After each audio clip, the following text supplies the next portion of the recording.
Here's a gripping biblical tale of destiny, sacrifice, and divine love you simply must hear. As Jesus journeyed from town to town with his ever-faithful disciples, he began unveiling a sequence of events that were not just startling, but divine in their significance.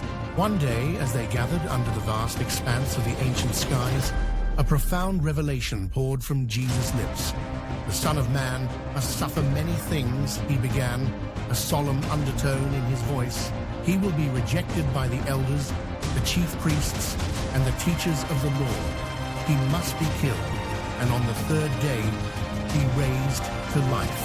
The air seemed to still as his words hung heavy, weaving a silence filled with confusion and disbelief among his followers. Imagine hearing that your leader, your teacher, who commanded the very winds and waves, would face such a fate. The disciples, these men who had walked beside Jesus, healing the sick and preaching the good news, were now grappling with these foreboding words. Peter, the rock, whose heart burned with loyalty and love for Jesus, couldn't bear it. In his earthly wisdom and protective instinct, he pulled Jesus aside. Heart racing, eyes perhaps pleading, he began to rebuke him. "Never, Lord," he insisted with desperation. "This shall never happen to you." How could this be? How could this beloved teacher, who spoke of the kingdom of God with such fire, meet a brutal fate? But Jesus, full of wisdom and clarity, saw beyond the realm of earthly fears. Turning to Peter, he delivered a stern rebuke. "Get behind me, Satan. You do not have in mind the concerns of God, but merely human concerns." A strong reminder that divine plans often surpassed human understanding, challenging even those closest to him to rise above their fears and trust in a greater design. Despite their cloud of confusion, Jesus gently continued to prepare them. He unfolded the necessity of his impending sacrifice, painting a brighter picture beyond the shadows of the cross.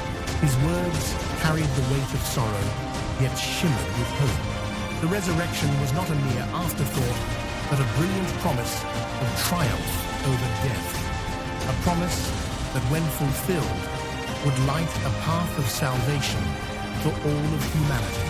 The challenges were not just for him to face alone. Jesus spoke of the cost and the commitment required to truly follow him. "Whoever wants to follow me must deny themselves and take up their cross," he explained. A clear call to selflessness, to a life lived not for oneself, but for the kingdom. It was a path not of ease, but of purpose, requiring the disciples to trust beyond what they saw or understood. Days turned to nights, and the reality of the looming events grew more tangible. The disciples, these brave souls, found themselves trapped in a whirlwind of learning and unlearning, of faith mixed with fear. Yet they followed, their hearts tethered not just to a leader, but to a profound promise, a future their minds could scarcely comprehend. In their journey, as they sat around fires or walked along dusty roads, maybe they spoke of these things. Perhaps they asked each other how. How would death lead to life? How might rejection bear the fruit of eternal acceptance? But in their wrestling, in the depth of their uncertainty, they clung to Jesus' words. This story, one woven into the very fabric of faith, leaves us with a timeless truth. It's a narrative of profound love, of sacrifice, and the divine plan at work.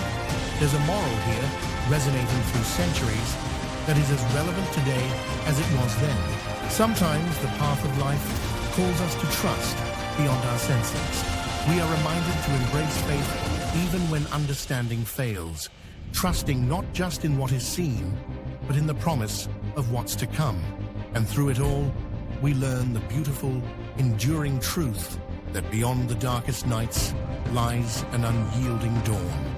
In the echo of Jesus' words, "He will be raised to life," we find hope itself, a hope that whatever trials we face, victory can rise from the grave.